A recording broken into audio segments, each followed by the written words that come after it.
it on now. Good to see all of you on this morning. This morning was it was tough. This is one of the mornings that reminded me of like a big football game. And I kept saying, God, what's going on? When I feel, and I know when I feel it that way, my wife kept saying, you all right? I said, it's okay. It's just like a big game that I gotta perform, and I know I gotta play. And sometimes your nerves start kicking in, and they kick in because you're on this journey, and you know you're on this journey, and God has you on this journey, and so you ask God different questions. And God said, Chad, remember when you said that you was on my team? I said, yeah, I remember I told you that. He said, remember, I'm preparing you for any game. So I said, I got it. He said, now you still got to play. And I kept saying, you're right. He said, remember the games where you felt like you was tired, you felt like you couldn't go on, and felt like, he said, what did you do? And I said, I went to the sideline, got my mind together, and I came out and I played. He said, and you didn't think nothing about it, right? He said, yeah. He said, you got to do that today. And I said, okay. And I was reminded of my student. I told you I learned a lot from my students. Just as well as I'm teaching them, they teaching me. So we're in conversation, and one of my students, we was talking about the game that happened Friday night. Thompson High Central, the rivalry game. And in the weather forecast all week, it was supposed to rain. And, you know, some days it did, some days we were just like, we kept watching, and it kept pushing. I kept saying, oh, it may rain, it may not rain. And so my student looked at me and said, Coach, I said, what you gonna say? She said, I took off work. She said, I don't care if it rains, I'm still going to the game. God said, you better listen to that. I said, what you said? That's good. Because when they talking, I'm writing. I said, can you repeat that again? She said, Coach, I don't care if it rains, I took off work. I'm going to the game. And I said, so you willing to sit out there in the rain to be in attendance? She said, yeah. God said, Chad, if a student could say that about a game, he said, what if my people who call by my name? Yeah. What if they take on that same attitude? Yes. When you're going through tough times, when you don't feel like really doing it, when you feel like, I don't want to go today. When it's tough and you feel like, I'm about to give up. And God said, Chad, that's a female now. You know, they don't want their hair to get messed up. You know, they got the outfits. He said, if a female could say that, he said, what can happen if y'all start getting together? If y'all start pushing stuff through? I said, I got it.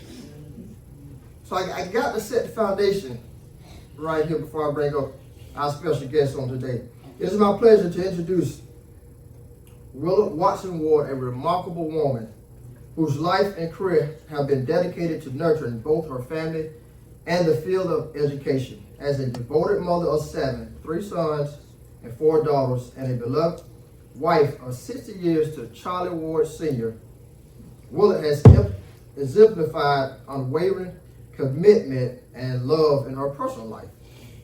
All right, professionally, Ms. Ward has made a huge mark as a teacher, librarian, and media specialist, a role she embraced with passion for 33 years before transitioning into a part-time position for an additional decade. She attended Florida A&M University, where she earned her Bachelor of Science degree with a major in library science and a minor in elementary education. She furthered her expertise by obtaining a master's degree from Indiana University in IST. Willa Watson Ward's legacy is one of dedication, education, and enduring love for her family and community. Her career and personal life stand as a testament to her commitment to both learning and nurturing the next generation. Please help me welcome to the stage my mom, Miss Willard Watson Ward. To help some of you realize why she's up here, why she's up here is, on last week we talked about the library, okay? And so I said, what better way to bring somebody who's been in that profession for 33 years plus 10, so 43, than a former librarian. And I said, I got some questions for you to, I want to bring you up. And my mom, she's one that if you know her, she doesn't like to be on stage, okay? And I told her, and she fussed with me. She said, I knew you was gonna do this. And then I said, Mama, just hold tight. I said, you part of my message. And she was like, oh, why you ain't tell me that? I can tell you the message before you got here. She's like, oh, all right, well, I'm gonna do it. So yeah, so she's one of the ones like to be in the background, but we're in the season now where even the background workers and they got to come forward, because if they're always in the background, you never know what's going on. And and I want y'all to hear just a few minutes of her time. I want you to hear some of the things that she did and how she helped in the community when she was at the library. All right, so first question from my mom is, go ahead. Excuse me. Good morning to each of you. Thank you for inviting me, Pastor Ward and Rita Love Baptist Church, and to the visitors and everybody that's present today. I hope that I will say something that, and like Chad, you'll be able to take home if it's not anything but one word. And like he said, library, you can take from that particular word or something about the library. And I know all the young people, in fact everybody in here, do I have anybody here who's never been to the library? I didn't think so. So anyway, when I was doing my research, because it's been like almost 25 years since I retired, and I haven't really been back to the library to do anything except volunteer for a few things. So a lot of things I had just forgotten. And so I said, I need to go back to the library, talk to some people, ask some questions. And so some of the things that I will share with you today is, when I went to the library, they told me about the system that they use, and I'm going to talk about that a little later. But the important thing was they gave me a sample of their summer reading program. And you're going to hear a little bit about, my children can tell you about the summer, and the grandchildren. Because they all went to the summer reading program. And I was trying to get them interested in reading. Some of them wanted to go, some of them didn't want to go, some read the books, some didn't read the books. But they did it because I told them they had to go.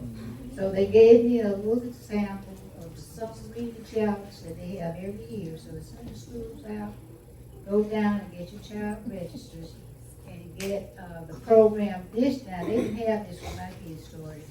They have a calendar. They tell you all the activities that they have during that month at the different libraries, and they have a lot of different shows, story time, and all that type of thing. So they have a lot of activities to keep your kids involved during the summer with something that's good for them. And then they also, if you are not a member, she gave me a application. And told me to tell you to come down, and they'll be glad to have you come and sign up. It's free, and you can get all the books and reading materials that you want. So I told her I would do that, so I went to put in that anything before you start with your questions. Stay questions, and that's to help me stay on time. They're very short answers, but I'm going to try to do the best I can, because you know when I get wind up, I like to talk. So I'm going to try to stay within the questions that he asked me. All right, so what were some of your roles and responsibilities as a librarian growing up, and how did you, while you was in the school system, how did you manage to keep everything in the library?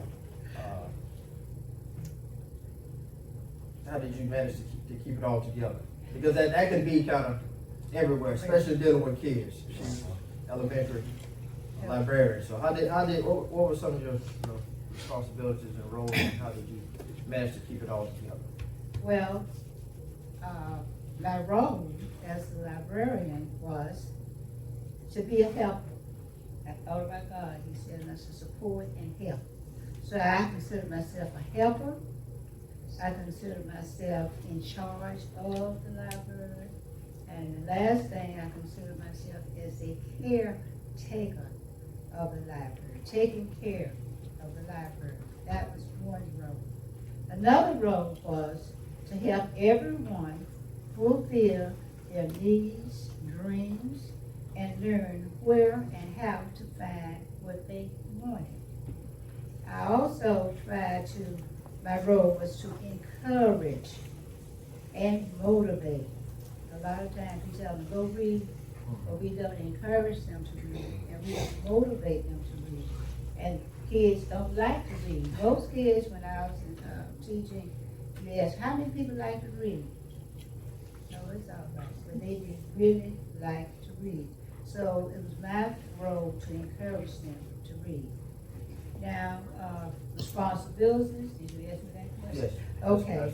My responsibilities in the library was, first of all, I had to order all the materials, then I had to catalog it, and then I had to put numbers on it, stamp it, check it in, and that type of thing. And of all the books, when I first started, it was books. Later, they added audio, visual, and other materials in the library. And I had another responsibility, being an elementary librarian, I had to read stories, do play acting with the little ones, and help the users to find information, whatever information they wanted. That was one of my responsibilities. The other one, manage and organize the collection.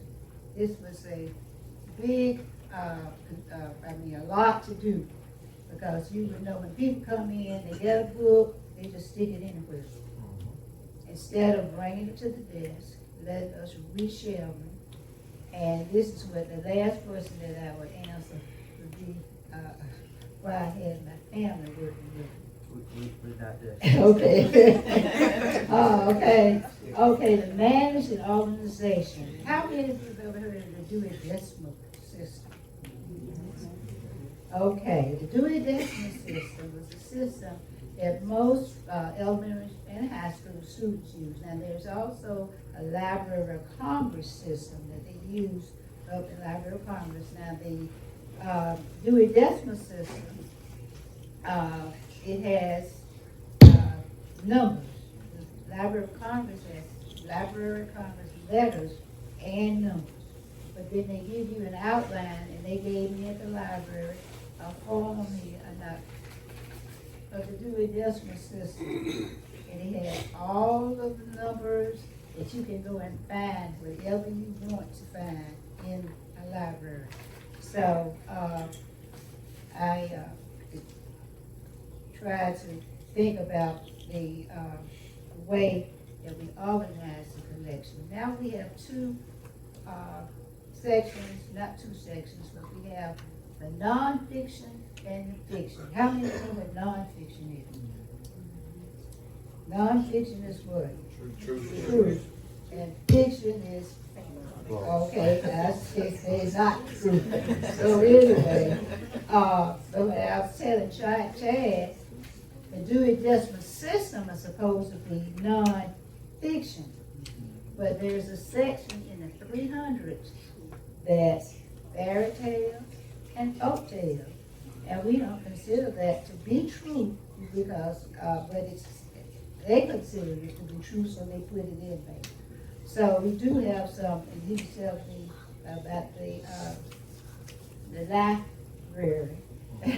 And so, when I was looking that up, getting information, and they said, be careful about the lie, L-I-E, very, they said B-E-R-Y, says because many people think of that as being uneducated.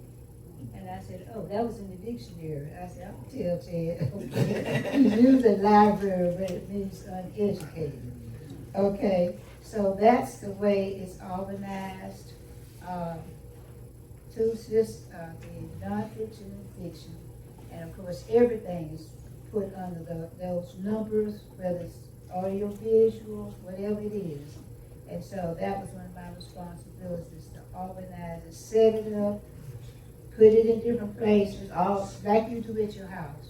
You put your sofa here and somewhere else. I had to come up with a system so that people could easily find what they needed. Okay. All right. So how did you handle challenging and difficult students? Because we know sometimes students don't want to come to the library. All right. That's the last thing they want to do is come and sit down and read and then be quiet. And you know they found ways to try to make it more entertaining now. But how did you handle difficult and challenging students who came to the media center? Okay, well, the first couple of years that I was librarian, they used the library as the study hall, or they used it for kids to come take tests, or if a teacher had to go someplace to do something, they would send her class to the library for me to supervise, keep them, or if they went to the cultural center for something, all the kids that couldn't go because of some behavior, they would send them to the library. The State Department changed that. They said that was giving the library a bad name. The kids were thinking in terms, the library is a place for bad kids to go. So they stopped that, and they would not allow them to send kids to the library other than for educational purposes. No testing, no nothing, but to come for materials that they needed. So the way I handled the kids, when they would come, I would observe them and find out what or who they were, what they were interested in. I would talk to them, and then I would show them maybe a section of what they said. And most of the kids, most of the boys, I should say, when I would ask them what they wanted to be when they grow up, you know what they said? Professional athlete. I had very few that wanted to be firemen or teachers or things like that. And so I tried to get books and get them involved in books, or a lot of them didn't like to read, so I tried to get them with visual opportunities or even speakers. And one of the things that these kids would come, and they were difficult. But when you talk to them and be nice to them and show them things, and do things with them, that was one way that I was able to work with the difficult students. So with the difficult students, all right, so we have some kids and students in here that may not hear what you say, but they're saying, okay, that still doesn't intrigue me. What's a program that you did that took some kids to Atlanta to a professional NBA game? Talk a little bit about that. I'm sure that most of the young people here now have heard of the AR, Accelerated Reading Program. Well, the Accelerated Reading Program at Harvard that year, because I had a son that played professional basketball, and they were interested in sports and that type of thing. I got a lot of the kids to reading different books. We had to make so many points. This was a program we had. Mr. Conyers was principal. And I got my son, Charlie, to donate 100 tickets to a basketball game in Atlanta and to a basketball game in Orlando. And Mr. Conyers got a school bus, and all the kids that made 80 or 90 were able to get a ticket and go to the games. So that's Atlanta Hawks playing New York Knicks and Orlando Magic playing the New York Knicks. Just to keep you on. And the one in Atlanta was like, just you can go up that morning, we would leave and come back after the game. Well, one year we decided let's go and spend the night. And of course, Junior had a friend who was a part owner of the They don't know who Junior is.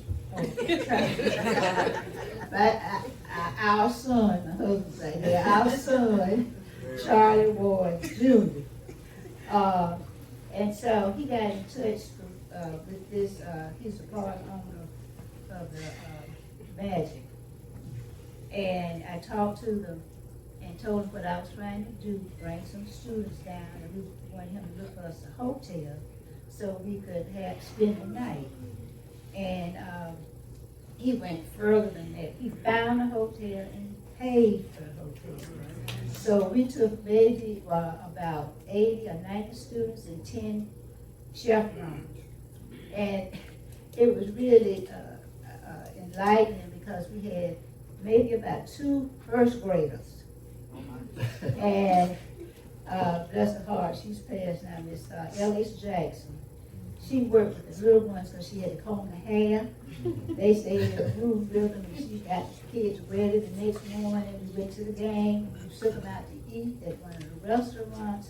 And then he got us some tickets. He was on the board at one of the, I can't think of what the name of it was, where we could, kids could go to, they had assimilation games and things they could see and stuff the next morning after the game. So we gave them a lot of enriching activities, and that got a lot of kids reading. Next year, because they wanted to go to the ball game. So that was our motivator for them. But there are a lot of ways that you can work with kids other than just having to sit with a book. Because I'm be honest with you, I'm not a reader. I'm a researcher. And I cannot sit long to be reading a book like some people. If I get a book, most of my books I put them on my nightstand, and it takes me about a month or more because I read a little bit every night. But I can't sit down. Some people can sit down and just read. And they ask me, well, you're a librarian, you always want to like it. Well, I enjoy reading, but I enjoy reading for different purposes and not just for pleasure or sitting. And some people enjoy that. So it's the different strokes for different folks, as long as you do what you're supposed to do. All right, so what were some of your favorite books or sections in the library? Well, I got a card down that. My favorite subject was biography. And that was in the 920, 921. The 920 was collective biography, and 921 was individual biography. I enjoyed reading about the lives of all of these different people. And they didn't have to be famous people as such, but they became famous because of the things that they did, how they lived, and they came from different backgrounds.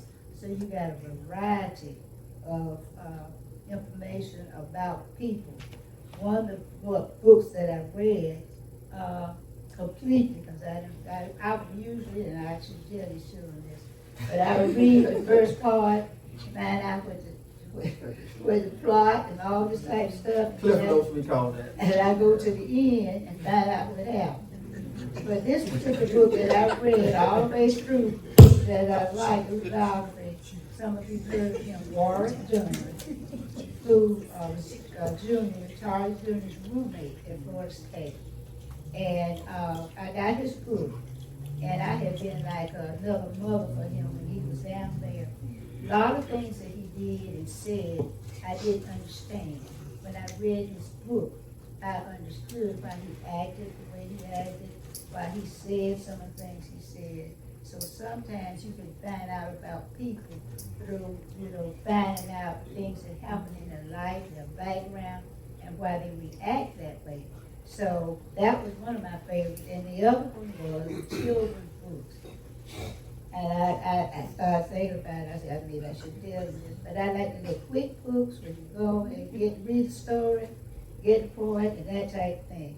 So I've always, I like to take a long time doing a whole lot of stuff.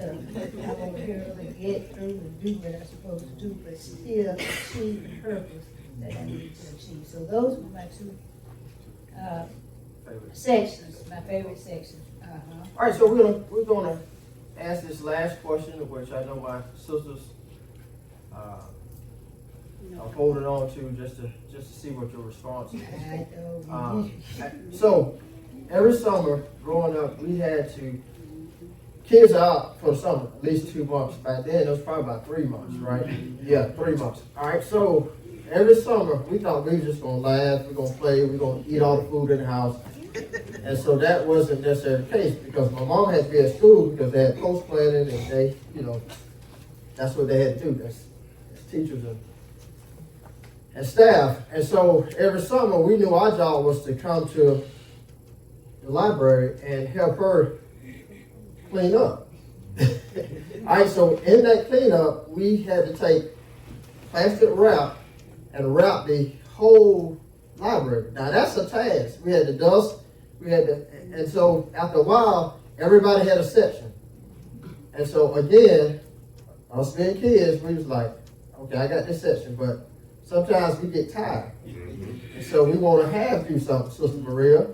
We don't do the whole thing, and we like, I'm tired of wrapping this stuff. I'm tired of dusting it. And so we want to know from you, while we have you on stage, what was the whole reasoning and rationale behind having all your kids come to the library to help you cover all these books?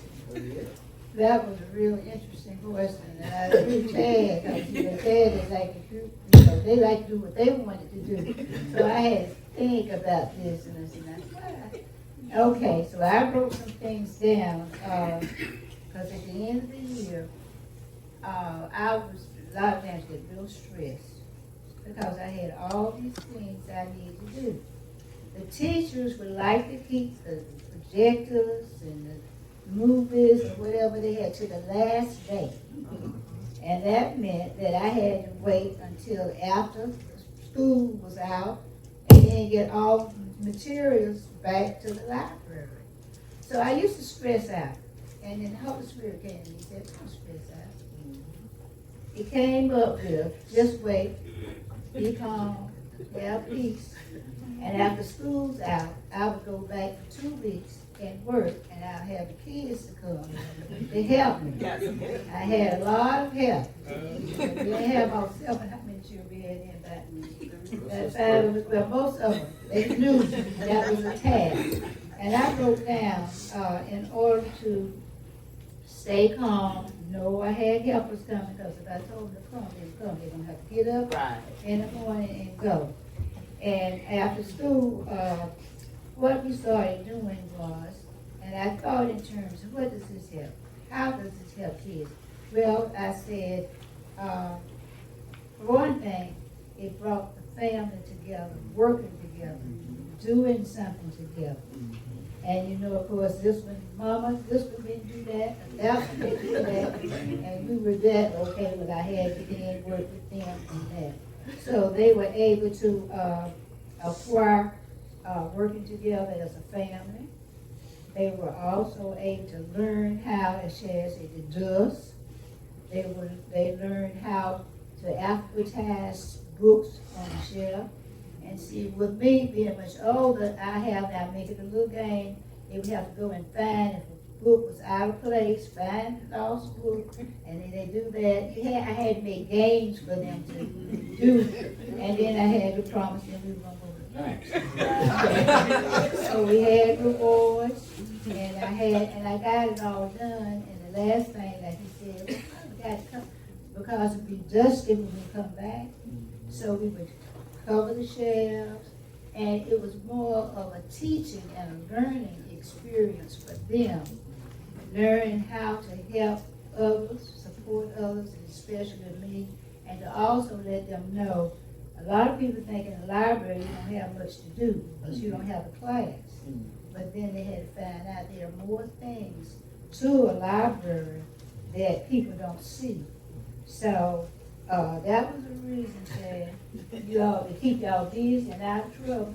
Because if you're at home, you get in trouble doing something to do. So if you keep kids busy doing something and make it a game and fun and give some rewards, you got it. All right. Do you have any questions for Ms. Ward? No questions? Let's give Ms. Ward a hand. I want to leave this one thing with you. This is one of my husband's favorites. And I asked him, I said, let me share this with him today. This is one of the things that he said. One way to get a quality education is to read what you don't want and to do what you rather not. So read some things that you don't want to read and do things that you rather not do that needs to be done. All right. Gavin, give me about 10 minutes, Gavin, okay? Hold me to it. Gavin, all right, I don't know about all that. All right, so continuing our lesson from last week, God brought me right back to, remember I told you part 2 of Lie-brary, Liebray. So we're back in John 5, 1 through 8, okay? And I'm going to stick to John 5, 1 through 8. And I'm coming from the King James Version of it. Remember, the same scriptures that we covered on last week, but we're going to finish it up. Verse 1 says, after this, there was a feast of the Jews, and Jesus went up to Jerusalem. Remember, Jesus is on the scene. Now there is at Jerusalem by the sheep market a pool, which is called in the Hebrew tongue Bethesda, having 5 porches. Bethesda. In research, Bethesda means house of mercy. All right, a house of grace. Keep that in mind. House of mercy, house of grace. Verse 3 says, in these lay a great multitude of impotent folk, of blind, halt, withered, waiting for the moving of the water. Verse 4 says, for an angel went down at a certain season into the pool and troubled the water. Whosoever then first, after the troubling of the water, stepped in was made whole of whatsoever disease he had. All right, so in some manuscripts, verse 3 and part of verse 4, all of verse 4, and the last part of verse 3 are left out. And so I thought that was interesting. I was like, what's going on? All right, and so what they were saying is, it's a perfect example of what you were saying. Some of this they thought was a folklore or fairy tale. They didn't really know if someone came down and started stirring the water, or if they didn't. And so I said, whoa. And so you got to imagine if one person comes and you got, just say 1,000 people, and they see that, hey, if I can't get in first, I may not be healed. What that could possibly do to their mentality. It'll make you not to believe. You see what I'm saying? So I understand why they said that it may be true, it may not be true. But then God said keep the mindset of the people to let them know that if they keep reading, they're gonna see, who I have to send. Because sometimes we can believe some things or not believe it, but then we'll question ourselves and be like, I don't know. Is that true or not? And they did say in those particular scriptures, 3 and all the four that they don't know if it was, if it wasn't. All right? But what we do know is that a person, verse 5, and a certain man was there which had an infirmity 30 and 8 years. When we talked about 30 and 8, 30 was the number that they thought, hey, you should be physically and mentally mature by that time. All right? 8 means what? New beginnings. So now we're trying to bring up, hey, what I need to know at this particular time in my life. What should I be learning? All right? Verse 6 says, when Jesus saw him lie and knew that he had been now a long time in that case, he said unto him, wilt thou be made whole? All right, this is a question. Remember, this was the tough part for me. Because I'm like, God, I know we're sick at times. All right? I know we go through different issues. And God said, we gotta go back to this. That's why he had me read this all over again. Because we do have impotent situations, impotent folk. We do have people that are blind, physically and spiritually. You see one thing, but you don't see it. Or you lie to yourself. Well, that's where we got the lie-brary. And then you start making up stuff. And you start putting those books on the shelves. And over years, and over time, you start building a whole collection, what she said. Some of it fairy tale. Some of it is true. All right? And so, the question that he asked was, do you want to be made whole? Do you really want this? Okay, a lot of times we say some things, but do we really want it? My wife had always asked me, do you really want what you say you want? The reason is, I don't see the evidence. Remember? If you don't see the evidence, then that person's just talking. They really just lying. Remember, when the first lie was, hey, you lying in a resting position. The second lie we talked about was, hey, you intentionally giving false information. And so we have to be careful, because what I've learned is we're all sick in some kind of arena. And a lot of times we think that we are okay, we are well. But what happens is diseases, and this is the tough part. Diseases happen over time. Sometimes we think that this happened. Now there are cases where you're born into those particular things, and you have to carry that. But there are all times where, when stress, looking at research, when stress is not healed over time, that causes these other things. If you don't deal with it when you're younger, it just carries over. And it carries over. And I kept saying, man, and I'm looking at 38 years. It carried over.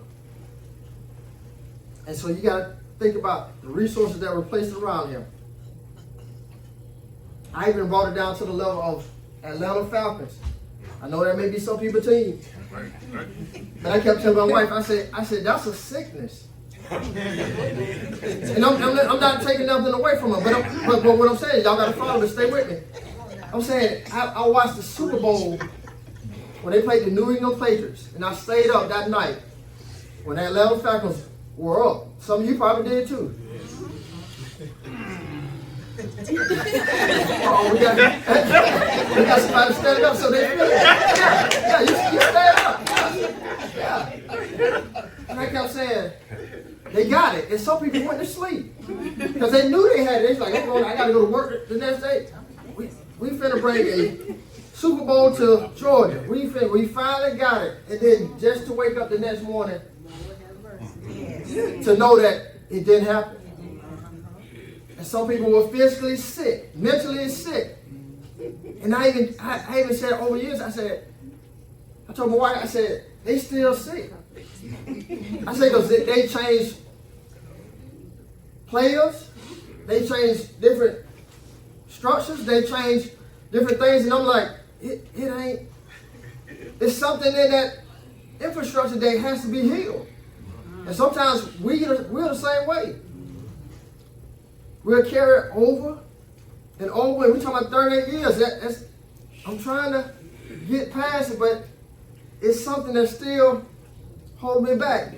And God put in my spirit, God said, Chad, he said, some grown-ups haven't grown up. Y'all gotta stay with me.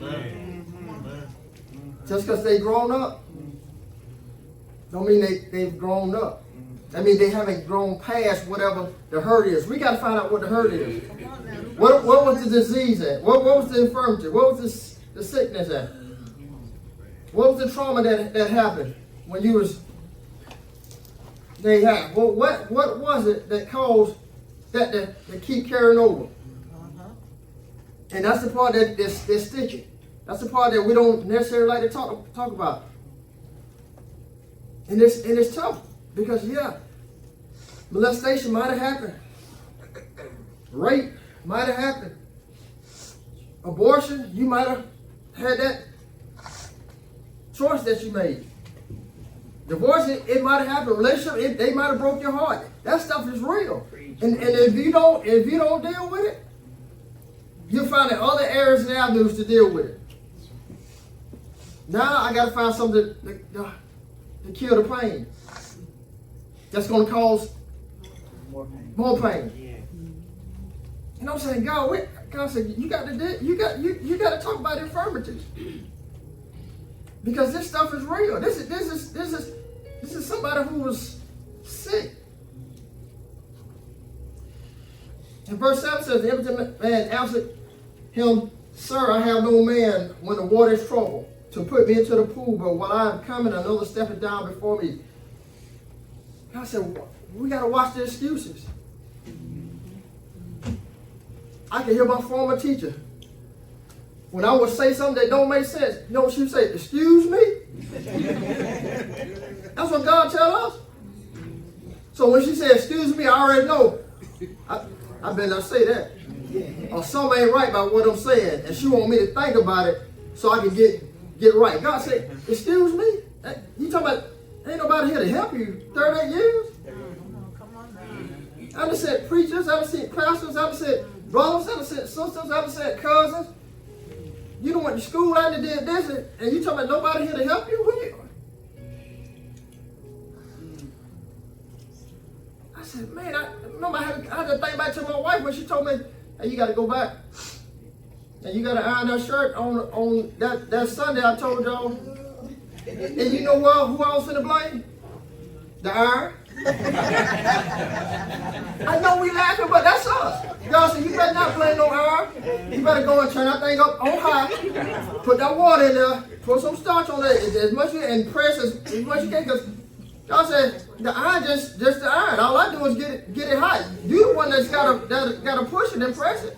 And sometimes we have excuses for every little thing. They make me do this. My sisters, they ain't call me, so I'm gonna feel sorry for myself. God said, excuse me?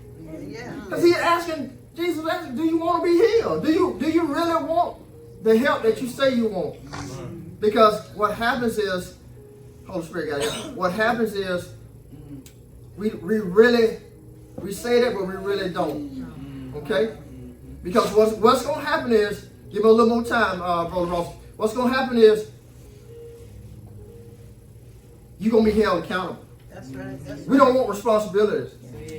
The only reason I can tell you this is because I know this. I live this. You don't want responsibility. You really don't want responsibilities. Come on, you better preach. Because now if you do what you said that you're gonna do, they're gonna watch you. Now you may have to get out your comfort zone. Yeah. Now you may really have to work for real and not depend on somebody else to help you out. That's right. Woo. This I'm telling you, I struggle. God said, you got to get this. Because you got to free somebody who got that mentality that 38 years, I've been doing this for this long and I can't stop. That stuff passed over to generations. Yeah. And you wonder why my kids had to say that stuff. Why they feel like this? Because you did that. You got that mentality. You lying down. by the pool when it's up. You said that ain't nobody help you, and then you lied to yourself saying, I really want to do this, but then they say, hey, all right, they want to do this, let them do it to see if what happened. Then guess what? Guess what started happening? You start coming up with excuses. God told me, say, Chad, you gonna give him an excuse or you gonna be an example. What you gonna do? Come on now, preach. He said, he said, you gonna keep giving excuses or you gonna be an example? I said, God, I got you. I told you, this was hard for me today. But God said, I made you that way. I made you this way. And look at verse 8 says, Jesus said unto him, rise up, take up thy bed and walk. This is a choice in this direction. If you really want to be here, you really want, all right, rise up. Woo, Atlanta Falcons, I'm still right with you. That's what they say, ain't it? And brother, Tommy, they say rise up, but they still lying down. They still back in the Super Bowl. They saying that, but we got to keep believing that they're going to eventually rise up. You a fan, you got to keep saying they're going to rise up. They going to rise. Every year they say, hey, this is our year. Yes, sir. Huh? Every year you got to believe that this is my year. 38 years. That man had to say, okay. And God had said, let me see my son Jesus. Send my son Jesus. I got to go help this brother. Yes. Because remember, I told you, I can't see what y'all say, what y'all see, but God can. God said, they said they want to be. They coming. They said they really want to be here. You know, you done prayed for them. They done prayed for them. You done gave them message. They didn't get all this stuff, but I don't see them doing this when they ain't around y'all. I don't see them. They ain't spending no time with me like that, Chad. But they saying that. Put them to the test, and then sometimes God went, all right. Test time come. Sometimes y'all don't know how test time gonna come. That's right. I'm looking at that. I say, God, that's a test. That's a test. Yes. Y'all thinking the test coming another way? God said, Yes. all right. They say they want to be here. I got them. I know y'all trying to help, but I got them. Jesus, go do what you gonna do. And y'all ain't gonna be able to do nothing about it. And when I see myself, y'all, everybody else will be saying, all right, this is what you want to do. Let's do it. My last thing, I borrowed this just for an example, wife. You know, I just use this for just an example. This is a rolling pin, but for example purposes, I had to imagine this. I was at the grocery store a while back, and I'm already looking at stuff, and God showing me other stuff. So I'm in the line. I'm like, God, what you showing me now? All right. So what happened is I had all my groceries on the conveyor belt. Y'all know how you put the little thing, the little divider. This is my divider, all right? So we're going to imagine this is my divider. I put my divider down, bam. All right? And then I took it up. I don't know what was on my mind. I took it up. So what happens is, as I get ready to check out, I see that the bill is high. I'm like, hold on, what all I got? So I started looking, and the lady said, yeah, that's yours. I said, so I looked at the bags. I was like, no, I ain't get all that. And she was like, that's not yours? She said, did you put the divider line down? I said, I forgot. She said, okay, so we had to go back and take stuff out. And I kept saying, God, what's the message for this? He said, tell my people, that's what happened in their life. He said, they never put the divider down between me and the other stuff. It's been, I'm coming home now. He said, they never put it down. He said, so what happened is, they paying what somebody else, groceries, you paying for it. You paying for all the stuff that they went through that you don't know about. Remember I told you, if you don't handle it when you're younger, you gonna pay for it later. So just think about the groceries and stuff that you done took home.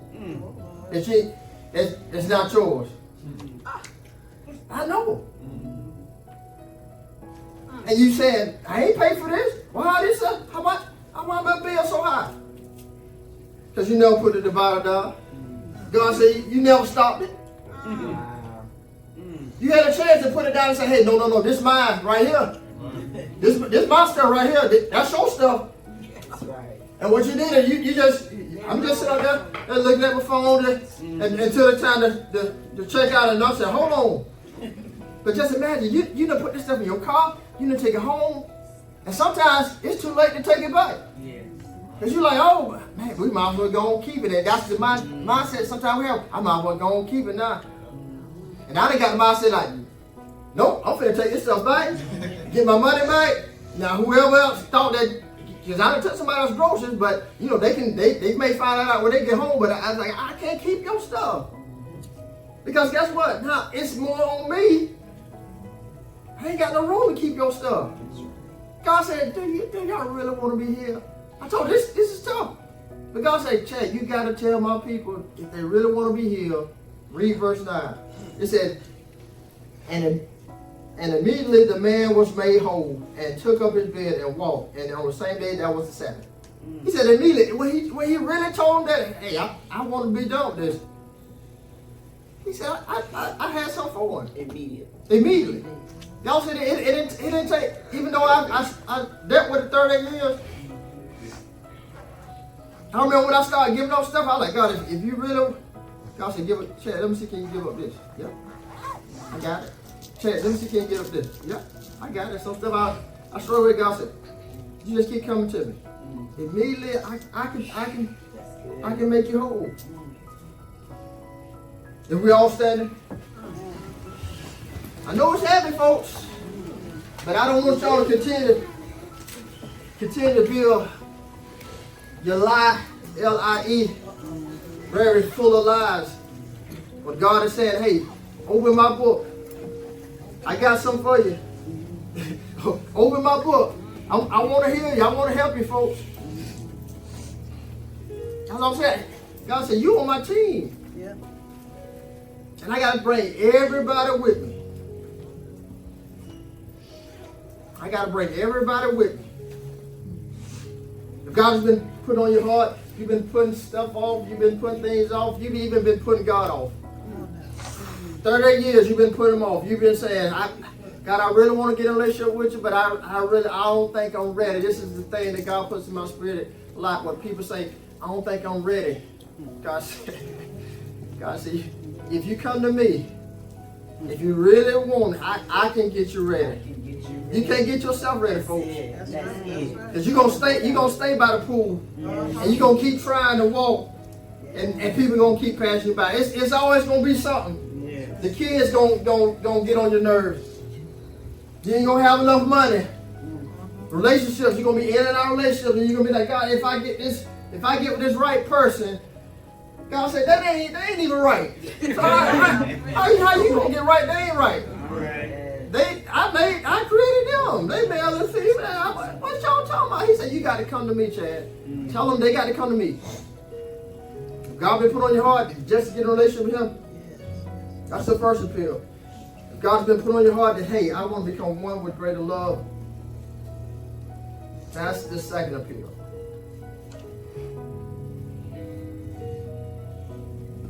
While you're standing, I want to pray for everybody in this season here. Dear Lord, just thank you for this time. Just thank you for this moment. Just thank you for the opportunities. Thank you for